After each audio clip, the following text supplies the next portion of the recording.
Assalamualaikum warahmatullahi wabarakatuh. Perkenalkan, nama saya Adi Nugraha dari jurusan Bahasa dan Sastra Arab 3B. Dengan NIM 22851 541 ingin mempresentasikan sedikit mengenai fonetik, asimilasi, dan disimilasi. Di dalam fonetik saya akan menjelaskan mengenai pengertian dari fonetik, apa saja jenis-jenis fonetik, dan bagaimana pembagian bunyi. Dan selanjutnya di dalam asimilasi dan disimilasi saya akan menjelaskan mengenai pengertian dan jenis-jenis asimilasi dan pengertian dan jenis-jenis desimilasi.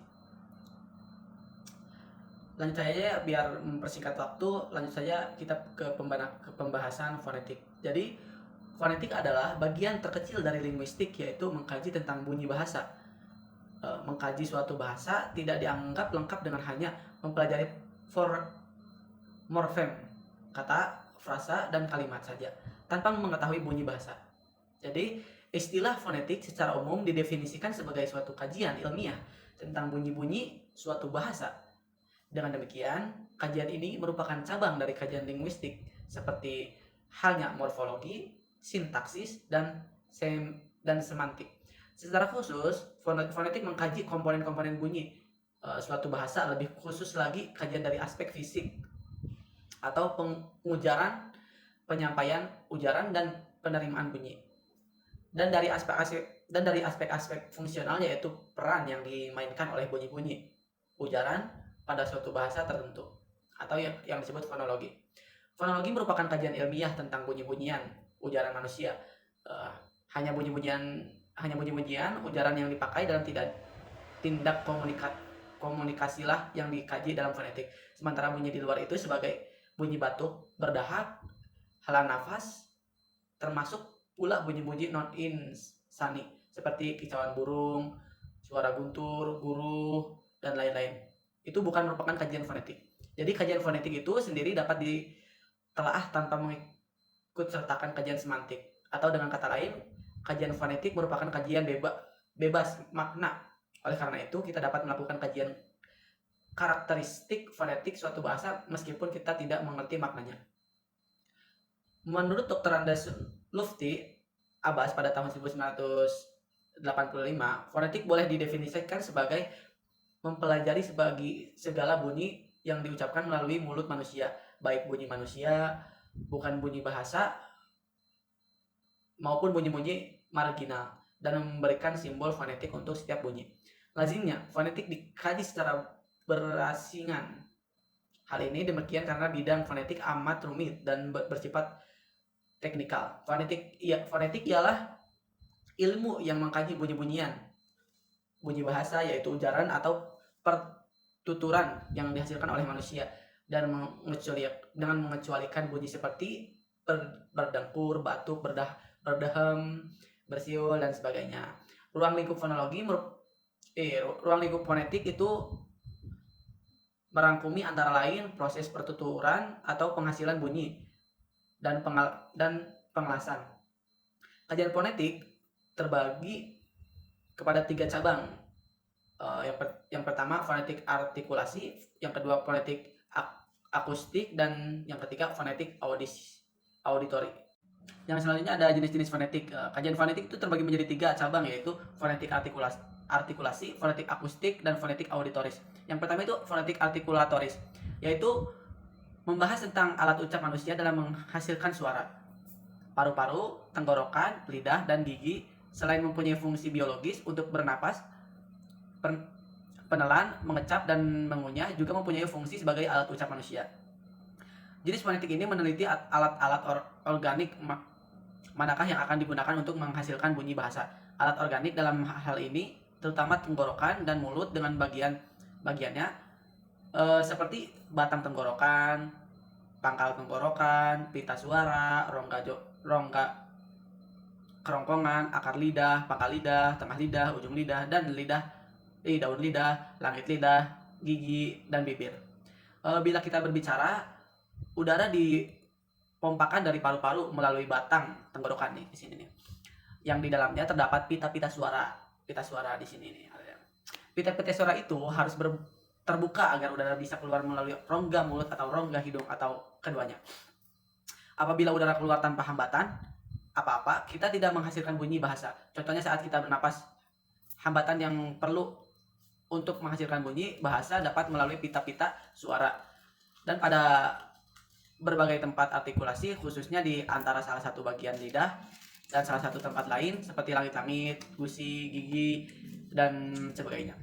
Yang kedua ada fonetik akustik, yaitu membahas tentang bagaimana suara bergerak dalam bentuk gelombang frekuensi yang merebak ke setiap ruang, yang akhirnya akan sampai kepada pendengaran. Jadi jenis fonetik ini memiliki bunyi menurut sifat-sifatnya sebagai getaran udara. Udara yang bergetar adalah udara yang bergetar dalam gelombang-gelombang.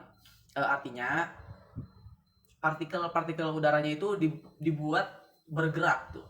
Dan partikel yang lainnya itu mendesak partikel udara yang lain lagi. Dan begitu seterusnya sampai membentuk gelombang. Dalam fonetik akustik ini ada 3 hal yang diperhatikan, yakni frekuensi atau titi nada, amplitudo, dan resonansi. Yang selanjutnya ada fonetik auditoris atau auditif, yaitu membahas tentang bagaimana mekanisme penerimaan bunyi bahasa oleh telinga pendengar. Fonetik auditif mempelajari bagaimana bunyi-bunyi ujaran diterima dan dianalisis oleh telinga manusia. Sebagai contohnya, apa yang membuat kita dapat mendengar bunyi-bunyi silabel bertekanan, apakah panjang pendeknya suara, kekuatan suara, atau frekuensi, ataukah kombinasi ketiganya. Seperti diketahui bahwa kepekaan telinga manusia dalam mendengar bunyi memiliki batas minimal dan batas maksimal, dan variasi batas kepekaan setiap orang berbeda-beda.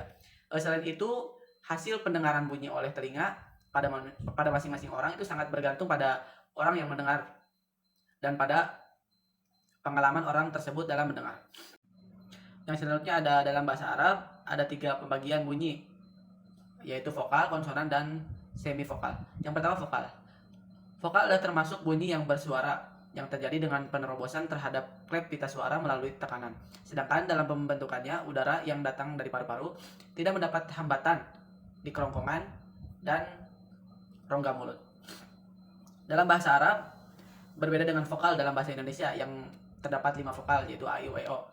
Vokal dalam bahasa Arab hanya ada 3, yaitu fathah, kasroh, dan domah. Juga ada yang mengatakan bahwa ada juga huruf vokal yang dari huruf hijaiyah, yaitu alif, waw, dan ya. Di dalam vokal juga terdapat istilah diftong atau vokal rangkap, yaitu untaian 2 bunyi yang terdiri atas vokal dan luncuran atau blade, seperti contoh baitun. Yang kedua ada konsonan. Berbeda dengan vokal, bunyi konsonan dihasilkan dengan melakukan berbagai hambatan dan penyempitan pada aliran udara serta menggunakan artikulasi pada salah satu bagian alat bicara. Secara garis besar, konsonan ini akan dikelompokkan lagi berdasarkan posisi pita suara atau tempat artikulasi dan cara artikulasi. Yang pertama ada pita suara. Berdasarkan posisi pita suara, konsonan terbagi menjadi 2, yaitu bunyi bersuara ataupun bunyi bersuara. Ini terdiri dari 15 bunyi, yaitu ain, gha, za, zo, ya, ja, ro, zai, lam, nun, do, dod, da, mim, ba, dan waw. Dan bunyi takbar suara yang terdiri dari 13, yaitu alif, hamzah, ha, ha, kha, qaf, kaf, sod, sin, to, ta, tha, dan fa. Tempat artikulasi. Berdasarkan tempat artikulasinya, konsonan terbagi menjadi 11, yaitu bilabial. Hurufnya ba, ma, deba, mim, sama waw. Kalau yang labiodentalnya fa. Kalau yang apikointerdentalnya ta, za, dan zo. Kalau yang apikodentalnya lam, nun, ta, to, da, do. Kalau yang apikoveolarnya zai, ro, sa, so. Kalau yang apikopalatalnya ada 2, yaitu shin sama ja. Kalau yang mediopalatalnya ada 1, yaitu ya. Kalau yang dorsovelar ada kaf, gho, sama kho. Kalau yang uvular ada huruf kof. Kalau yang parenhal ada 2, yaitu ain, ha. Kalau yang glotal ada 2, yaitu hamzah dan ha. Cara artikulasi. Berdasarkan cara artikulasinya, konsonan terbagi menjadi 7, yaitu Yang pertama stop. Stop itu hurufnya ada ini hamzah, kaf, qaf, dod, da, to, ta sama ba. Kalau yang nasal ada dua, nun sama mim. Kalau yang frikatif ada ha, ain, gha, kha, sya, so, za, sa sama fa. Kalau afrikat ada satu ja. Kalau tril ada satu ro. Kalau lateral ada satu lam. Vowel ya sama waw. Yang ketiga ada semivokal. Semivokal adalah bunyi ketika hendak dituturkan organ bicara telah mengambil posisi untuk hendak menuturkan vokal tertentu, tetapi kemudian dengan cepat mengubah posisi untuk menuturkan vokal lain.